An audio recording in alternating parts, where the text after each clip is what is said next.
Қайырлы күн оқушылар. Бүгін сіздерге 8 сыныптың денелердің электрленуі, электр заряды, өткізгіштер деген тақырыпқа қысқа нұсқа ақпарат беретін боламыз.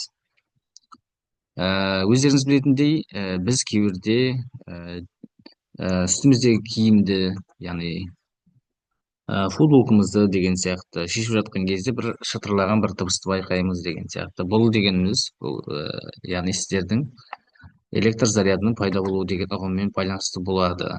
Немесе осыған дейін сіздер көрген шаштарыңызға әрбір тарақты сәл үйкеп, бұдан кейін сол тарақты ұсақ қағаздың қиындыларына жақындатсақ, ұсақ қағаздың оған тартылатынын осыған дейін көрдік көпшілігіміз. Енді бұдан шығатын қорытынды қандай? Бұл неге тартылды? Егер сіз тарағыңызды ең алдымен шашқа жақындатпай, қағаздың ұсақ қиындыларына жақындатсаңыз, ол тартылмайды. Ал сіз жаңағы бір әрекетті шашыңызға үйкегеннен кейін барып қана қайталасаңыз ғана тартылып тұр. Бұл не дегеніміз, не деген сұраққа жауап беретін болсақ, осы жерде заряд деген ұғыммен, яғни ұштасамыз. Зарядталу, электрлену деген табиғаты бір нәрсе. Осы сөздерге біз толығырақ тоқталамыз. Енді денені қалай зарядтауға немесе электрлеуге болады? Я жаңа айтқандай, кез келген дене, не только шаш, кез келген екі дене бір-бірімен бір денемен екінші дене кесетін болса, да получается жанасса деген сияқты осылай. Ондай жағдайда электр зарядтар пайда болады екен. Енді электр зарядының екі типі бар.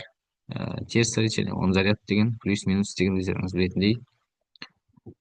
Яғни бір сөзбен айтқанда электрлену құбылысы біздің жаңа осы айтылған мысалдарға негіз болады. Енді мен дененің электрленген, электрленбегенін немесе зарядталған, зарядталмаған қалай біледі десе, ол үшін арнайы бір құрылғы бар. Көз алдарыңызда тұр мына жерде суретте.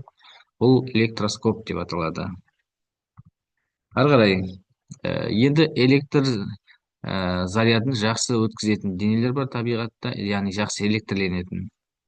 Немесе электр тоғын нашар өткізетіндер бар, немесе мүлде өткізбейтіндер бар. Соған байланысты енді осылай денелерді осындай топқа бөлуге болады. Мысалы, адам денесі, металл немесе тағы басқа тұзды су, бұлар электр тоғын жақсы өткізетіндер. Яғни сіздерге айтады ғой, тоққа соғылған адамды қолынан барып ұстап құтқаруға болмайды. Себебі сізде жақсы өткізгіш болып табыласыз. Яғни электр зарядын өткізбейтін, яғни оқшаулағыш, мысалға сол ағаш немесе тағы басқа зинк пластмасса арқылы сол тоққа соғылған адамды солай құтқару керек екен.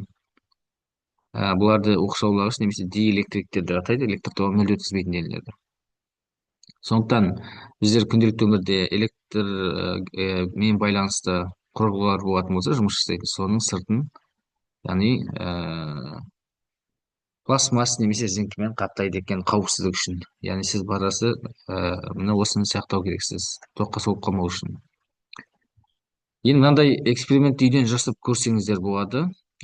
Шарды жүнге үйкеңізде, сосын шарды жіберсеңіз, ол не істейді, қабырғаға жабысып қалады.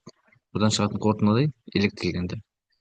Мына найзағайда бұлттардың электрленуі болатын алып электр заряды. Алып электр заряды дегесін, бұл өте қауіпті. Мына теледидардың экраны сүрткен соң шаң тез ауысады дейді. Яғни бұл да, яғни кез келген жаңа айттық қой, кез келген екі дене бір-бірімен жанасатын болса, үйкелісетін болса, получается бұл электрлену зарядталу құбылысы жүреді екен. Қарапайым тілмен айтқан кезде осы процесс. Енді электр зарядын біздер ағылшынша Q деген әріппен белгілейміз, өлшем бірлігі кулон. Одан кейін тағы да бір айта кететін нәрсе, жалпы теріс зарядталған немесе оң зарядталған қалай білуге болады десе, мынандай жалпы не айтуға болады, мағлұмат айтуға болады. Енді жаңа айттық қой, екі дене бір-бірінің бетімен жанасқан кезде, үйкеліскен кезде не өзгеріске ұшырады? Яғни екі денелердің құрамындағы электрондардың саны өзгереді.